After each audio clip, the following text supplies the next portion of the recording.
All right, I'm Dr. Mike. This is Dr. Tim. We are owners of Physio, Orthopedics, and Performance, sports med rehab clinic down in the Merriman Valley, where we specialize working with endurance athletes, runners, lifters, of those sort. Today we're going to be teaching a lab based on bench press. Bench press, while seemingly a pretty simple movement, actually does have a couple complicated thought processes you want to take into consideration. A lot of people know just to lie down on the bench and start pushing heavy weight over the head. But typically, actually, bench press can be pretty diagnostic as well. It is, if you think of it, a progression on a push-up in all reality. Push-up, you start lying on your chest, you do pushing off the ground. A lot of times, you're not going to notice any movement deficits or asymmetries while doing a push-up, just because it is a lower weight exercise. Where you really will start seeing deficits and problems is when you get someone up on bench press. And it's maybe not initially when it's low weight, but when you start getting into those higher weights, you will see that there's potential to pick up these asymmetries. So the first couple things we need to pay attention to when we're talking about bench press is going to be kind of the safety things to take into consideration. Really 6 things you're thinking about, and you're going to follow them in this order as well. First one you're looking at is arching your back. That is making sure your hips stay on the bench.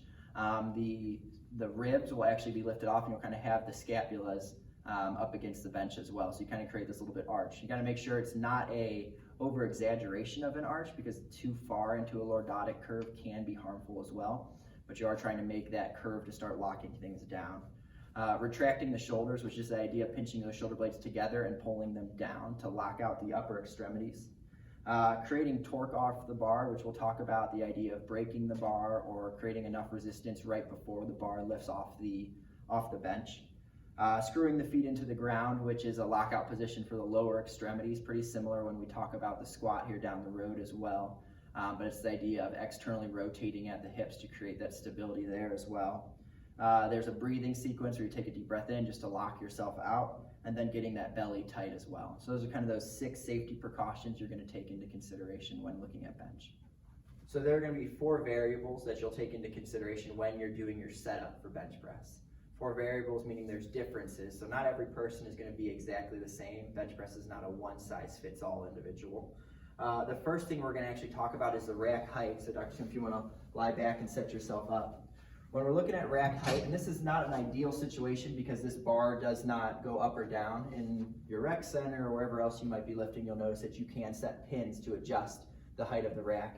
So what we're looking here is for a slight bend in the elbows. You want anywhere between like 160 to 170 degrees. So if this is 180 out straight, you want just a minimal bend in there. So ideally a little too much for Tim, but we did keep the weight a little bit lower, so he shouldn't have a problem with that. I think you'll be okay. Yeah, he's got it.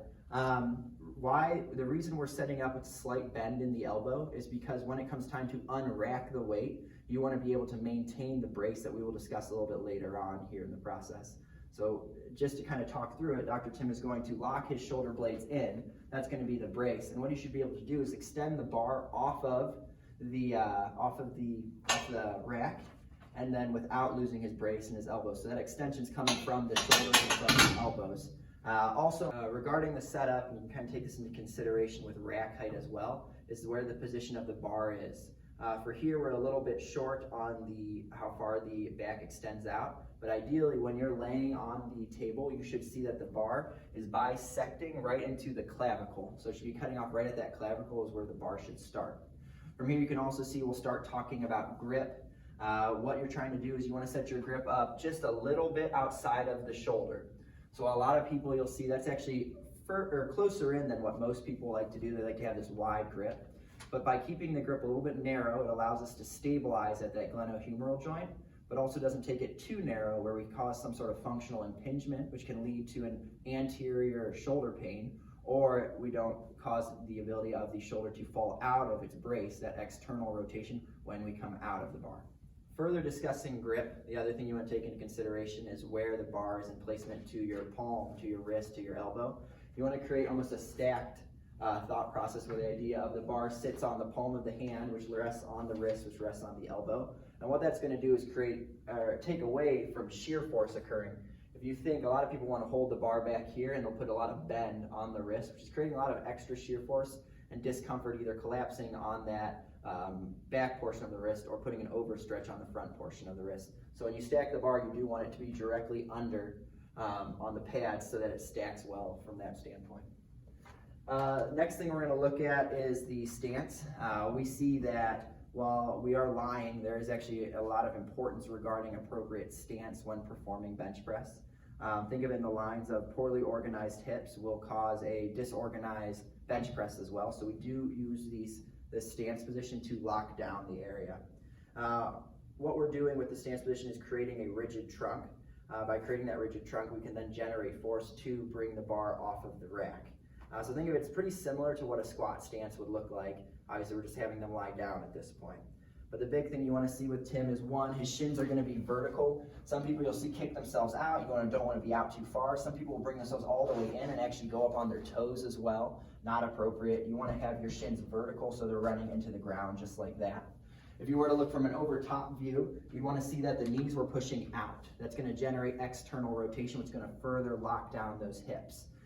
You'll see incorrectly people will drop in, and that's another thing that is so easily caught on the squat, but very rarely people catch it in the bench press. So make sure that those hips are driven out the whole time.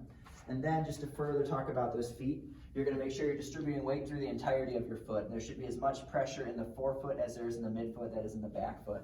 In which case what people typically end up doing is trying to be up on their toes. It's probably the easiest compensation you'll see occur, just as they try to generate more force out of there. But from a creating torque, from a lockdown stance position, vertical shins is going to also allow external rotation at the knees, which is going to then allow us to have appropriate weight distribution of the feet.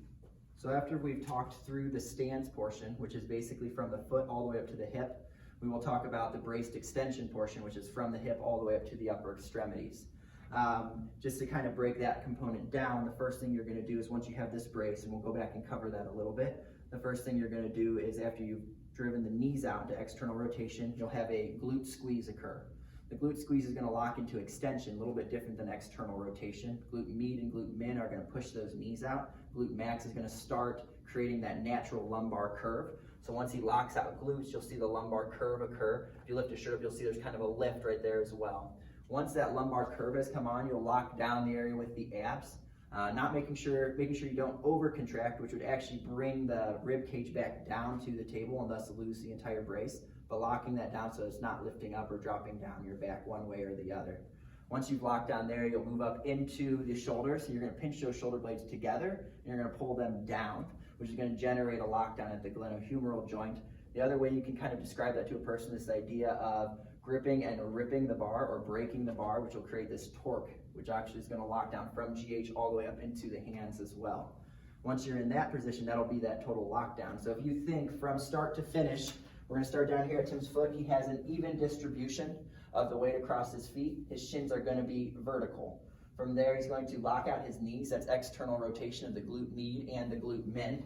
From there, he will do the glute activation, which is going to create that natural lordotic curve, bracing out at the abs as well, locking down at the shoulders and breaking the bar. And that's going to be your starting position. All portions of the bench press from start to finish should occur with this entire brace occurring.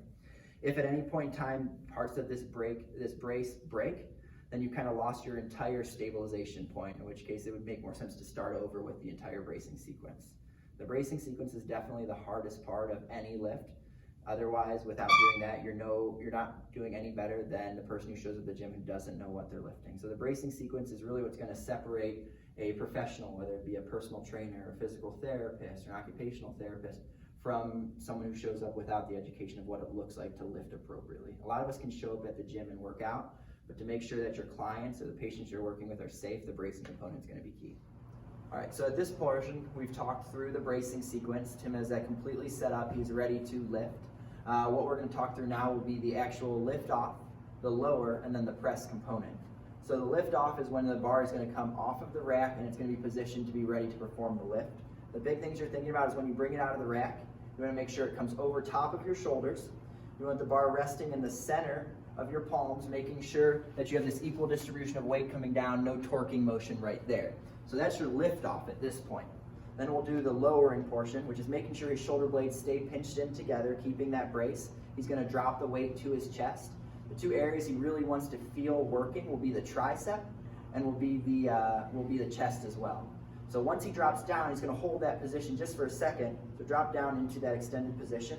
To bring it back up, all you're going to do is reestablish that extension. So think about driving through to extend the elbows out. Once you come up, lean back into that rack and bring it back down. It's a bench press. There are two very common faults that you'll see in bench press. The first one is just called the elbow fault, which is when the elbows wing out. So when someone is trying to bring weight up, you'll see that the elbows will go from being in this locked out position to winging out, which Tim has shown right there, that winging out position. It comes from a couple problems. It can come from a lack of mobility to maintain that rotation. It can also come from a lack of stability to lock out the shoulders. So a big cue you're going to use for people who, when their elbows drop out, is this idea of, again, breaking the bar, because the external rotation will drive the elbows in, or this idea of keeping those elbows vertical the entire time. The second fault you'll hear will be the elbow back fault. And the way this occurs is when someone is bringing down the bar, rather than bringing it to the sternum like they're supposed to, they'll actually bring it down and stack it right over top of their shoulders. The big problem you're seeing here is not only are you inappropriately loading the shoulders rather than the pecs and the triceps, but you're also creating a ton of shear force at the elbows and wrists, which can lead to injury down the road.